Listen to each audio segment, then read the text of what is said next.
Hey everybody, breaking the 180, doing a. It's been a while since we've done one of these, so it's kind of fun to be back to doing a bit of live updating. We just walked out of a real fun movie, Luca Guadagnino's Challengers. Challengers. You know, I've seen a couple trailers for it.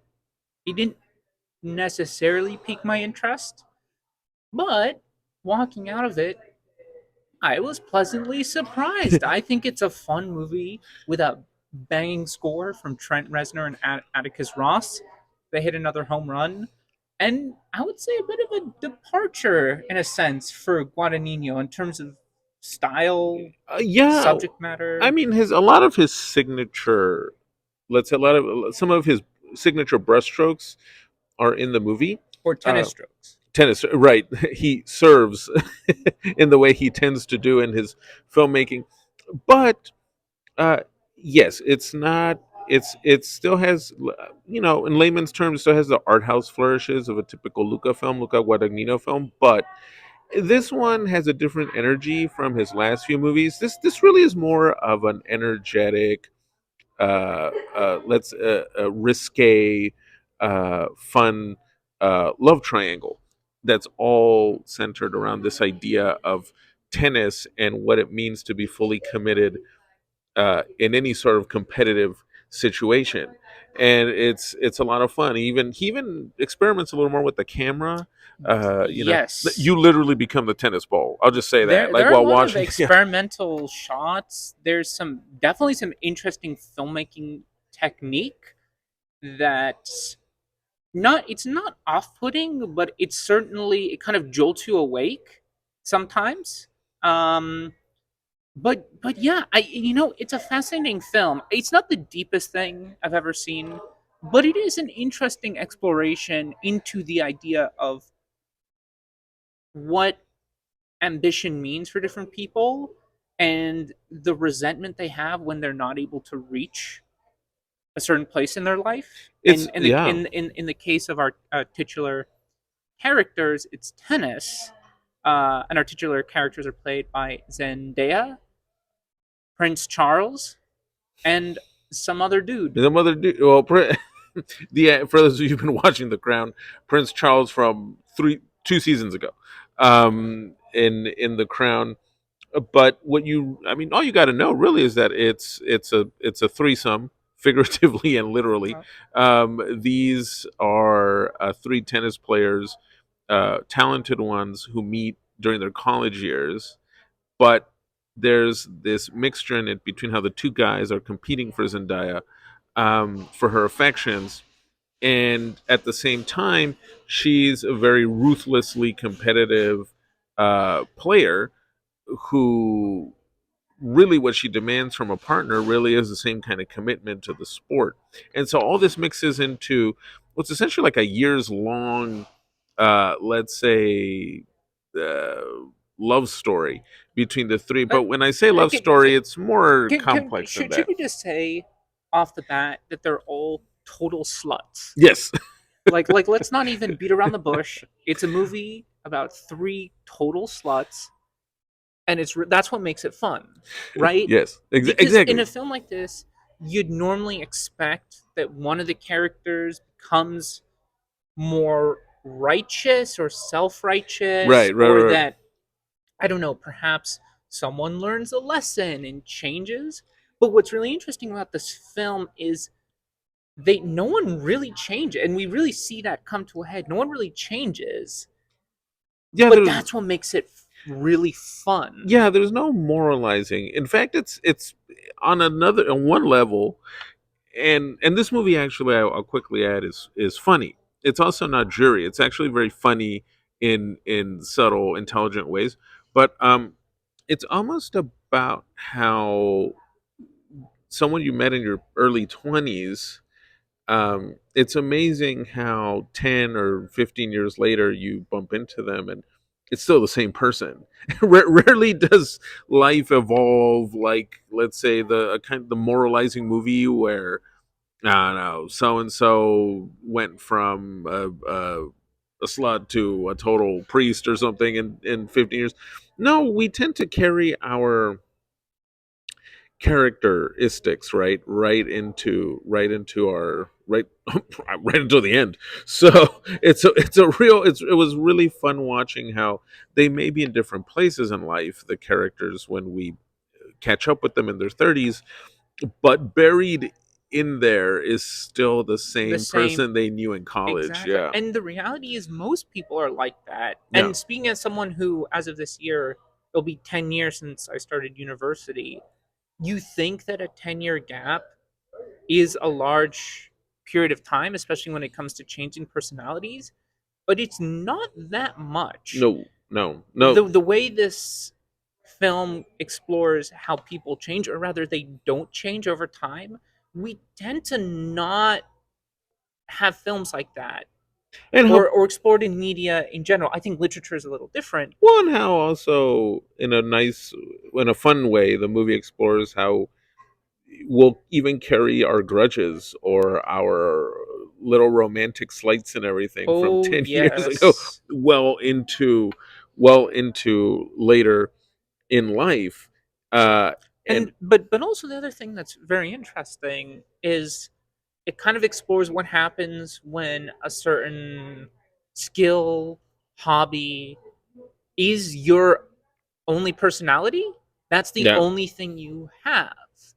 And yes, I suppose with all three characters that's true, but especially in the Zendaya character, what we see at the end of the film and why things unfold the way they do is because, let's just say, tennis is her personality. That's it. oh yeah, no, it's a fantastic portrait of the aspirational character. Let's say this idea that individuals who and we all of us might have a little bit of this, but some people just have it up to like level 100. This idea that you're 100% defined by your vocation, by your passion, by your sport. In the case of this movie, And suggesting otherwise, or even suggesting there's a nice scene that leads to a pretty good fight where one of the characters says, "Hey, can we like not talk about tennis for a second?" And she takes it she's done. like you've stabbed her in the The heart. mood changes. The mood's over. Actually, she's not in the mood anymore. And I could Yeah. tell in our theater, people were kind of locked in because I think a lot of what we see in the characters, I have a sneaking suspicion a lot of people relate to these scenarios. Or we've met people like this, or we've been in these situations. This is one of actually, I would say, it's one of Luca's more accessible films because even his most popular You're movies. telling me Bones and All isn't the most Oh accessible man, movie he's ever made? actually, this was a refreshing follow up to Bones and All because I I didn't dislike Bones and All, but there were swaths of that movie where I just spaced out during that movie because Luca is a very talented director, he's an excellent filmmaker. I interviewed him once, real nice guy, but at the same time, he can get a bit self indulgent and some when he for example, Suspiria remake from 2018 has some really cool moments and then some purely self-indulgent moments, but also a banger score in that one. That one also just a That's really true. great Tom score. York.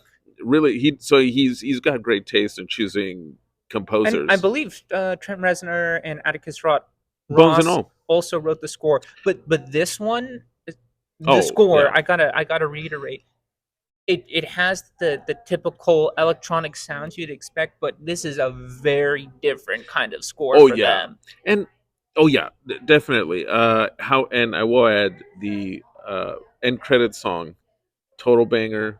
You Nine Inch Nails fans out there will definitely appreciate it. Oh But yeah, he wrote. I'm pretty sure he wrote an original song it for the had to end be. credits. It had to be. But another element I enjoyed compared to his other movies is, yeah, like if you watch Call Me by Your Name, right, which is pretty much his most popular film. Well, it's what Um, really put him on the map. that's the one that really put him out there. Um, that one too. It's got beautiful moments and then self-indulgent passages. I would say this is the first Luca movie I've seen in a long time that has no fat. Like it's just You it's know, it that's another moves. thing I wanted to mention. It's a very lean film. It clocks in just over 2 hours, and it just flew by. Yeah, yeah. But every moment, I mean, it's a contained story, right? The Very whole self-contained. story It's these three people. is just fed into itself. We don't know anything about them outside of Well, there's basically the framework for the film is this qualifying tennis match, and the rest of the film, um, you jump back and forth in time to kind of flesh out Charting the relationship basically between the why they're three of them. doing Yeah. this, the ins and outs of what people think. It's one because I even the trailer doesn't give that much away, which I'm surprised by. I would think Luca's just one of those guys that who has a little more control over that, and he's very old school, which is great because since he's old school, he knows But you not know to what's fun? spoil. That he may be old school, but this film doesn't feel like it was. It is an old school film Oh in no a no way. It no doesn't no. feel out of touch. Well, I'll put it this way: it's made by a director who's I don't know what the right word is. I don't want to sound ageist, but well, he's not a spring chicken, right? Luca's been around for a while, but this movie felt like it could have been made by a 30-year-old or a 29-year-old or it's a very very energetic film that taps well into a specific culture, the tennis scene in this case, but also into the way I would say millennials or younger millennials operate and think. It does a very good job with that too. You know Um, what? I have to give props to the script.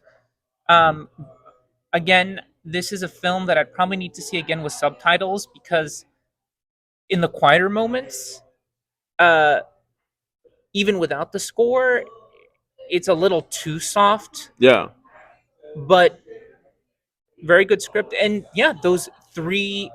Well, hot take. I don't think Zendaya's it, guys. I don't know why I Hollywood. thought she was good in this one though. Okay, I thought she she's was good. better than in Dune, but the our two leads, male leads, really work wonders with the script, Yeah, which is already pretty solid. no, but They are fantastic. Well, but the sauna scene in particular, oh, I really that liked. was a great, yeah, that was a fantastic exchange in that moment. No, but I thought that Zendaya delivered in this one. I think she because it's a film that at least gets her range, so she really becomes that. I mean, snappy, domineering girlfriend, but in a way that's not too cartoony. You know what? That's a Yeah, really good point. And I know I yeah. mentioned jokingly, but also part true, that everyone's kind of slutty. This could have easily become a film where everyone becomes unbearable and cringy. And Yes. again, when we use cringy, we mean it the way Yeah. Webster's dictionary defines cringy. And I like that it never completely goes over the line. Some people may argue that there's certain scenes that maybe it does, but I don't think it does. And No, particularly not at her all. character could have easily just become a hateable Not at character. all. In fact, I thought instead of cringy, the characters swing between likable to you know Well, they're cringy all to slightly Machiavellian, yes, slightly. yes, but in a very grounded way. Though they're not. None of them is like a super villain. It's more like there are moments that are more like the nightmare situation of when two guys like the same girl, and then there are other scenes that are just this great analysis or exploration of the overbearing personality of an aspirational mindset, let's say. Or Yeah. I don't know if anyone has heard this term, but when you live vicariously through another person, Yes. when you may have not realized your own achievements, or you've had a fantasy of achieving something and you The, can't. well, like the characters in Dia plays, I can totally see her becoming like what they used to call tiger moms. When she has a kid, I think that'll be something. This idea of the way it was a term that was put together because of the way this Chinese mothers stereotypically are supposed to be, such hard asses with their kids. I can see Zendaya's character becoming becoming that in the future. And it's funny because there are positive qualities to being focused and driven. and then What we see at the beginning, yeah, again, we're not going to spoil, but let's say you see a training yeah, regimen, and yes, a lot of money goes into it, but you can tell it's like someone that's that dedicated. They want their spouse, in this case spouse, and also a professional colleague yeah. to succeed. And again, we never see the crazy stereotypical overbearing, but we see another side of that yearning for more and pushing that through another person. It's again, it's very grounded in a great way, and overall, it's just a fun movie. Uh, so Challengers by Challengers, it, it has nothing to do with space shuttles or aviation disasters. This is only about tennis. yeah, yeah. It's well, the name is literally connected to a specific event in the movie. So yeah, don't. In fact, I confess, when I knew nothing about what this movie was about, and I saw the title, I just saw the title and that Zendaya was cast. I thought, wait, is she like in a period movie now about the about the Challenger disaster? Like, what's going on here? But no, it's a fun movie worth checking out. Hope you all see it when it opens. April was it 26. 26? Yeah. There's a lot of stuff coming out. We have Guy Ritchie's new film coming out next week. We have Park Chan Wook's The On Sympathizer TV. That's a TV. miniseries on HBO. That's it. The pilot or first episode premieres Sunday, This Sunday, April 14th, and we will be covering it all for you guys. So and hopefully I will be catching up with Civil War, the film, not our impending 2024. I saw it last night. I'm just gonna say I think Elsie I needs to see it again because it sounds like your yeah. theater experience became more It annoying was for you. not the right audience for that movie, but I like the movie, especially So, the ending when Batman appears. I had no idea A24 was getting into franchise crossovers. That really left me taken aback. But but hopefully, we'll see depending on time if we can do one of our Do We Recommends on it because in general we find Alex Garland quite an interesting filmmaker, and Elsie was telling me a little about the film, and it definitely piques my interest. So we'll should see about pique that. your interest, all of you. It's very, also because yeah, it's also we've got an election coming up this November, so hopefully the movie doesn't end up being a portent for what's going to happen. But so all that is coming up, as well as our final episode of the Chronicles of Man. And a Do We Recommend on The Wages of Fear 2024. Yes, with a cool overview of the original classic from 1956 and the subsequent remakes that came out before this very memorable, to say the least, Netflix production. And when I say memorable, it's not what you Well, maybe you'll see think what we I mean mean. when we Yeah, drop it. But yeah. until then, we'll leave all our usual links down below, including our affiliate, Purist Mushrooms. Use our affiliate code Breaking180 to get a 10% discount at Puristmushrooms.com. exactly for individual pack orders. All the info down below. But until then, keep thinking critically and keep watching movies. Peace.